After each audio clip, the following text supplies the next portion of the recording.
Okay, so we're back. One last thing we're going to look at on our T72 engine here is this is the opposite end. So the other end we're looking at air starters, oil supplies, that kind of stuff. Now we're looking at kind of input-output end. So this is our big supercharger that compresses the air going into the intake runners, which are on either side of this. So it's pretty big as far as the tank concerns. It's about twice the size of the ones on the Leopard. So, but then again, the Leopard actually has two, one for each bank. This is actually one for the whole engine. So it's quite effective, works really well. And looking at the bottom here, this is our output shaft and our output flange. So this is what actually gets connected to the transfer case. And it's held in by a number of bolts. There's a couple of blocks, alignment blocks that get put in there so that you can make sure everything's good and tight, pull it all together. The one on the tank actually slides a little bit, so it pulls it forward. So outside of that, that's our T72 engine. What we're going to do now is we're going to move on and we're going to take a little walk. And we're going to start off just over to my right. And we're going to look at one of our other engines. This actually belongs in our Czech OT810 Hanomag, which is right behind it. This is a V8 diesel engine. It's air-cooled. We've been having some issues with cylinders. So we've been getting some cylinders rebuilt, fuel injectors rebuilt. You can see the thing in the bag here is actually the fuel injection pump that we sent out to get rebuilt and tested. It's a work in progress. It's been ongoing for about 3 years because there's just no experience in North America with these engines. We do have a guy that's Romanian who's familiar with this stuff, coincidentally, and he does a great service here, takes his time, gives us his knowledge, shows us all what we can do with this, and is a really good mentor for us and passing on a lot of information that he's learned over the years. So stay tuned. There's going to be more at this one. Hopefully get it running sooner or later so we can get our piece back on the field. Now, as we walk further this way, there was a segment with our Chaffee, our M24 Chaffee. We've got the engines out on the floor. Now, these are an engine transmission assembly. So it's a 3-speed transmission, and you have a Cadillac flathead V8. Now, when the war was on, and they were building these tanks, they were trying, what engine can we put into this? What engine do we have around that we can use?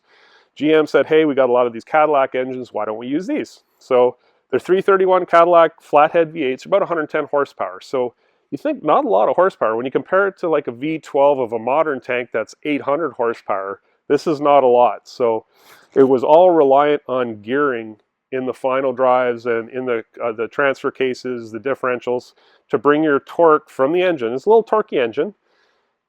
And you get that torque input into your transfer cases to move a 20-ton tank quite effectively. Now, both of these engines would be used. Now, they work on a common transfer case, so both engines input it. So if you lost one engine, you could still run on the other engine, albeit a little slower. You could still move the tank. It's not one engine transmission per track. It's 2 engines for the tank, but if one did fail, you could always run away on one, but just not as fast. There'll be more to follow on these ones. This engine right here is the reason why this one's out is it actually was getting tired and it seized during an engine test. We figure it's just a bearing issue. These engines have a lot of mileage on them, a lot of years. The other engine behind it, we're going to clean it up, test it, make sure everything's okay. It was a good runner. We had good compression, good output. This one had lower compression to the point where it wasn't moving a lot of air, so we know the rings need to be replaced and a bunch of stuff. So we're going to get into this engine at some point, get it all torn down, see what is the problem in it. Suspect it's a bearing issue, but we're going to find out. Off to my right here, another project that's in the works. This is actually a power pack out of one of our 113 APCs. It's got a fuel issue. What's happening is our crossover pipes between the fuel injectors are leaking and it's dumping diesel fuel into the oil. It's not great for the engines. The diesel fuel thins out the oil, gets it down to the point where you're going to destroy bearings. So we want to catch these things early.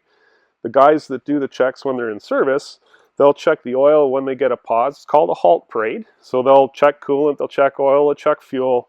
Basically go over everything in the engine compartment that they can while it's stopped to make sure that we're still within operational parameters. So that's how they knew this. The oil level was coming up in it, and it got to a point where it's like, hey, we've got a problem here, we've got to shut it down. And we swapped it out with one of our spares. So this is just in the first stages. We actually just got it out last weekend. It's still a mess.